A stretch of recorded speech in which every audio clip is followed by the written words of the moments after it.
शायद वो भूल रहे हैं कि बिहार में सरकार किनकी है। बाल जो होता है ना, पूरा बिहार सरकार को कर है। उनका एक ठो कहीं रोआ इस तरह से होता है ना, रोआ, ये रोआ उखाड़ के दिखाएंगे ना, गुलामी लिखा लेंगे। इनके औकात नहीं है। बागेश्वर बाबा बिहार नहीं आएंगे तो क्या मक्का मदीना जाएंगे कथा कहने के लिए? हाँ, तो हमारी जो हिंदू मुस्लिम सिख ईसाई हम सब हैं भाई भाई, तो हमारा ताकत भी देख लेंगे। यही सुप्रीम कोर्ट उनके स्थान विशेष में इतना मोटा बांस डाल देगा, ठीक है, हो जाएंगे वही लगले। हाईकोर्ट आज कर दिया ना, उसी तरह से हाईकोर्ट में डाल देगा, ठीक हो जाएंगे। तो हमारा ताकत भी देख लेंगे ना। बोलना तो आसान होता है लेकिन करना बहुत मुश्किल है भाई। गांधी मैदान में नमाज हो सकती हर साल। नीतीश कुमार जाके टोपी लगा के वो बिरयानी वो क्या करते हैं वो खा सकते, इफ्तार पार्टी में खा सकते। 7 बार लगातार इफ्तार पार्टी तेजस्वी यादव कर सकते हैं, और बागेश्वर बाबा आके अपना धर्म प्रचार नहीं कर सकते। शायद वो भूल रहे हैं कि बिहार में सरकार किनकी है। यदा यदा हि धर्मस्य ग्लानिर्भवति भारत अभ्युत्थानम अधर्मस्य तदात्मानं सृजाम्यहम्। विप्र धेनु सुर संत हित लिन्ह मनुजे अवतार। विप्र धेनु सुर संत, इनकी सुरक्षा के लिए भगवान को भी जमीन पे उतरना पड़ता है। कहीं ऐसा ना हो कि बिहार में उतर जाए भगवान। संतों के साथ अत्याचार कभी भगवान भी आते हैं। यह देश कभी बर्दाश्त न किया है और न करेगा। नमस्कार, मैं अंजनी कुमार। बिहार में बाबा बागेश्वर धाम सरकार के ऊपर विवाद थमने का नाम नहीं ले रहा है। यहाँ तक कि जादू टोना वाला आरोप तो आपको पता ही है कि लगाया गया था, उसके बाद उनके ऊपर एफआईआर कर दिया गया मुजफ्फरपुर में, और उससे भी 2-4 कदम आगे बढ़ के तेज प्रताप यादव ने यह कह दिया है कि बागेश्वर धाम सरकार को ये पता नहीं है कि बिहार में किसका सरकार है, वो आए उसके बाद हम उनको बताएंगे। क्या सर, बागेश्वर धाम सरकार को पता नहीं है कि यहाँ किसका सरकार है?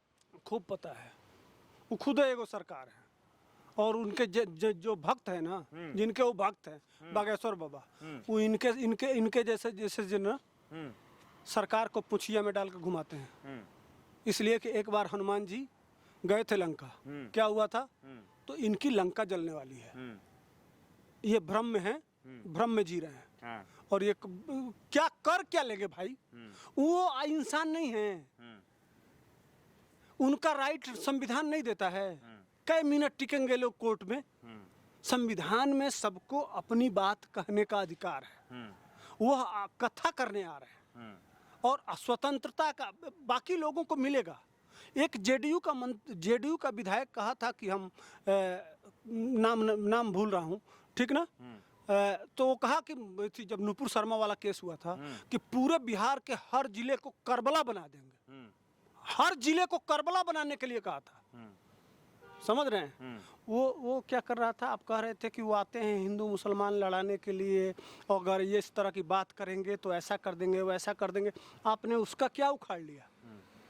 जेडीयू का नेता था, बयान है, ऑन रिकॉर्ड है, आप गूगल सर्च करके देख भी लीजिएगा। वहाँ आप लोग चुप क्यों हो जाते हैं? ये दलालों, ये इतना दोगलापन कहाँ से लाते हो यार, समझ में नहीं आता है।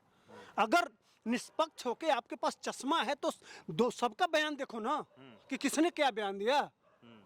अभी एक विधायक ने कहा कि हम बम वाली बात आई थी कि हम अपनी सुरक्षा में बम बना रहे हैं। वो आरजेडी के नेता है, वहाँ आवाज नहीं निकलती है। एक पक्षी सिर्फ बहुसंख्यक समाज के ऊपर ही आपको साधु संतों और महात्माओं पर ही आक्रमण क्यों? अगर आप इतना ही हिंदू मुसलमान और सब बात करते हैं तो जेडीयू के उस विधायक के ऊपर लिखवाइए मुकदमा। जिस तरह से आपने बागेश्वर बाबा पे मुकदमा लिखवाया, उसके ऊपर भी मुकदमा लिखवाइए। बनता है कि नहीं? जितने ये दोगलापन जो जा रहे हैं कोर्ट में, उस समय तो कोई नहीं गया था। तेज प्रताप यादव तो खुद को कहते हैं कि हम गौ भक्त हैं, कृष्ण भक्त हैं। आप उनके ऊपर ऐसा आरोप कैसे लगा सकते हैं? कैसा कृष्ण भक्त भाई? कृष्ण बन के मोर पंख लगा के मुरली बजाते हैं। हाँ, वो मुरली बजाते हैं, खूब बजाते हैं। तो गौ भक्षक और गौ रक्षक में क्या अंतर है? कह देंगे का? भगवान कृष्ण होते तो कहते कि ठीक है, गाय खाने वालों को मंजूरी दे देते। अगर यही बात कहेंगे तो नहीं देते ना। तो एक बार यह कहें ना, जब कृष्ण ही भगवान कह दें कि भाई बिहार में इस तरह का बैन कर दिया जाएगा, कोसी को खाने की इजाज़त मिलेगी नहीं मिलेगी, यह बैन है। अगर इस तरह का कोई कुकृत्य करते पकड़ा जाएगा तो जरा एक बार सब बयान, जिस तरह से यह बाबा बागेश्वर बाबा बयान दिलवाते हैं, यही बयान दे के दिखाएं। वहाँ वोट प्रभावित हो जाएगा, वहाँ सेकुलरिज्म खतरे में पड़ जाएगा, वहाँ लोकतंत्र की हत्या हो जाएगी, वहाँ इनको तमाम तरह की परेशानी हो जाएगी। तो यही कहिए ना कि सारा योजना, सारी बातें सिर्फ वोट के लिए है, वो तो यह भी सत्य है, कुछ नहीं कर पाएगी। कैसे नहीं कुछ उनका कर बाल एक ठो उखाड़ लेगी ना तो कहिएगा, बाल जो होता है ना पूरा बिहार सरकार को कर है, उनका एक ठो कहीं रोआ इस तरह से होता है ना रोआ, ये रोआ उखाड़ के दिखाएंगे ना गुलामी लिखा लेंगे, इनके औकात नहीं है। वो किस तरह से आ जाएंगे और किस तरह से करके चले जाएंगे। जेडीयू इनके अगेंस्ट में है। नीतीश कुमार ने योजना बनाया है कि हेलीकॉप्टर से परमिशन हो जाएगा और सीधे वो वहाँ निकलेंगे, आके कार्यक्रम स्थल पे सीधे स्टेज पे सीधे स्टेज पे के पास लैंड करेंगे। जिस तरह से यह लोग दो खरीदे हैं ना हेलीकॉप्टर, हवाई जहाज, या कि सीधे पहुंच जाएंगे लोगों के बीच में उड़ के, उड़न खटोला दो तो खरीदा गया है ना, उसी तरह से बागेश्वर बाबा का भी सिस्टम है। वो सीधे जाएंगे वहाँ और वहाँ 20-25 लाख लोग रहेंगे। क्या कर लेंगे, क्या उखाड़ लेंगे, गोली चलवाएंगे, हत्या करवा देंगे लोगों की, मरवा देंगे। तो मरवा के दिखवाए ना। वो बिहार के लोग नहीं है क्या, जिनको सुनने का अधिकार नहीं है, उनका राइट नहीं है, वो अपने धर्म का प्रचार प्रसार नहीं कर सकते, वो राम कथा नहीं सुन सकते, वो गीता, वो कृष्ण कथा नहीं सुन सकते। ये कैसा लोकतंत्र है भाई। यही सुप्रीम कोर्ट उनके स्थान विशेष में इतना मोटा बांस डाल देगा, ठीक है हो जाएंगे वही लग ले। हाई कोर्ट आज कर दिया ना, उसी तरह से हाई कोर्ट में डाल देगा, ठीक हो जाएंगे। खाली यह नहीं होता, एक बार बागेश्वर बाबा चले गए हाई कोर्ट कि भाई हमको अपने पूजा पद्धति बोलने का अधिकार नहीं दिया जा रहा है, तब दोनों सभी लोगों को बजा देगा हाई कोर्ट और सुप्रीम कोर्ट। अच्छा, आप लोग इतना बढ़ चढ़ के समर्थन क्यों दे रहे हैं बाबा बागेश्वर धाम सरकार को? अरे भैया देखो, यह धरती ऋषि मुनियों की धरती है। यहाँ हमेशा से धर्म काम सभी धर्मों का कोई करता है, कोई रोक टोक नहीं होता है। कहीं पर्टिकुलर, अच्छा गांधी मैदान में नमाज हो सकता है हर साल, नीतीश कुमार जाके टोपी लगा के वो बिरयानी वो क्या करते हैं वो खा सकते हैं, इफ्तार पार्टी में खा सकते हैं। 7 बार लगातार इफ्तार पार्टी तेजस्वी यादव कर सकते हैं और बागेश्वर बाबा आके अपना धर्म प्रचार नहीं कर सकते। और तब वहाँ का बहुसंख्यक हिंदू क्या करेगा, छील के नहीं डाल देगा बिना छीलल, क्या करेगा जब वोट आएगा तो 2024 में। इतना दोगलापन क्यों? वो उनका एक बाइट दिखा दीजिए कि कहीं बागेश्वर बाबा कहीं धार्मिक अनुष्ठान में।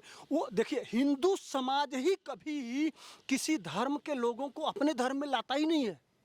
हिंदू धर्म हमेशा, अगर कहीं सुने भी होंगे तो घर वापसी सुने होंगे। जो हिंदू धर्म से किसी दूसरे धर्म में जाता है तो उसको कहता है कि भैया हमारा धर्म अच्छा है।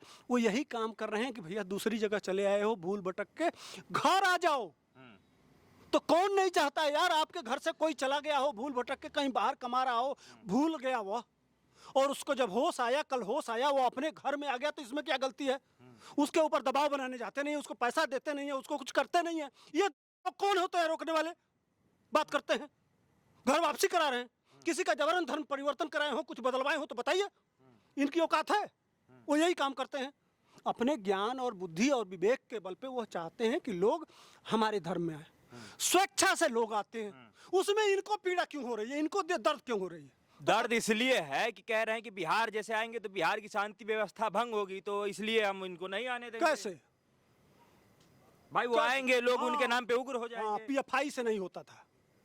10 साल से काम कर रही थी पीएफआई बिहार में, तो उस पर आवाज नहीं निकला। मिला ना हथियार, सब कुछ पेपर मिला ना कि 2047 तक भारत को इस्लामिक राष्ट्र बना देंगे। तेज प्रताप कहाँ थे? तेजस्वी यादव कहाँ थे? नीतीश कुमार कहाँ थे? ये जितने लोग इस समय दोगलापन दिखा रहे हैं, जिस समय पीएफआई का पेपर मिला था, इनके मुंह से आवाज नहीं निकली थी। उस समय सेकुलरिज्म देश को बना दें इस्लामिक राष्ट्र 2047 तक, वो चलेगा, वो ठीक है, वो होते रहना चाहिए। लेकिन बागेश्वर बाबा आके और अपने धर्म का प्रचार, गीता रामायण और अच्छी अच्छी बातें बताएं तो वो गलत है। गजब का बिहार है भाई, गजब की बात है। इतना पता नहीं कहां से लाते हैं ये लोग, समझ में नहीं आता है। बिहार तो शांति का प्रतीक है, जहां से महावीर आए हैं, लेकिन वहां पे अशांति को फैलाएगा तो कैसे जाने दिया जाएगा? तो महावीर आए हैं जहां से बुद्ध को ज्ञान मिला, तो बगल में म्यांमार है, वहां बौद्धिस्ट हैं, कहे रोहिंग्या को मार के भगा दिए। वहां तो बहुत बुद्ध शांति का संदेश दिए है ना। बगल में बर्मा है ना, तो वो रोहिंग्याओं को मार के कहीं भगा दिया, क्या किए थे? वही काम आज पीएफआई कर रही है। वही समुदाय विशेष कर रहा है यहाँ। उन्होंने ज्ञान किससे लिया था? वो जो बर्मा से, जिसको म्यांमार कहते हैं, वहाँ से जो मार के भगाए, वो पढ़े क्या? गीता। और वही गीता का ज्ञान किसने दिया? भगवान कृष्ण। और उसी गीता, वही तुम बन जाते हो बन के। गीता का ज्ञान सीखो और वह क्या कहे थे? यदा यदा ही धर्मस्य ग्लानिर्भवति भारत अभ्युत्थानम अधर्मस्य तदात्मानं सृजाम्यहम्। यह भगवान भी किसके लिए पैदा होते हैं? जन्म लेते हैं विप्र धेनु सुर संत हित लिन्ह मनुजे अवतार। विप्र धेनु सुर संत, इनकी सुरक्षा के लिए भगवान को भी जमीन पे उतरना पड़ता है। कहीं ऐसा ना हो कि बिहार में उतर जाए भगवान। संतों के साथ अत्याचार कभी भगवान भी आते हैं। यह देश कभी बर्दाश्त न किया है और न करेगा। धर्म की स्थापना के लिए भगवान को आना पड़ा और ये लोग हैं। भगवान ने सीधा सीधा संदेश दिया है कि अहिंसा परमो धर्म। अहिंसा बहुत जरूरी है, हमें हिंसा नहीं करना चाहिए, लेकिन धर्म हिंसा तथैव च।